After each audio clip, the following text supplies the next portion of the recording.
हाय, कशी काय मग बरं आहे का?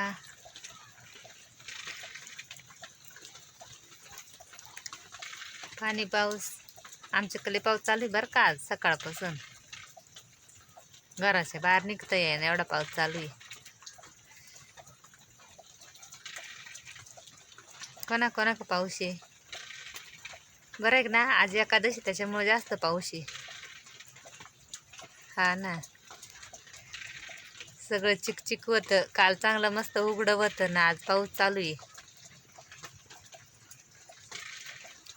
इडूनच ते पाऊस नका. लाईक बी काही ठोकत चला. चॅनल सबस्क्राईब करा, लाईक ठोका. गरीबाच्या चॅनलला लाईक करा, मोठ्या चॅनलला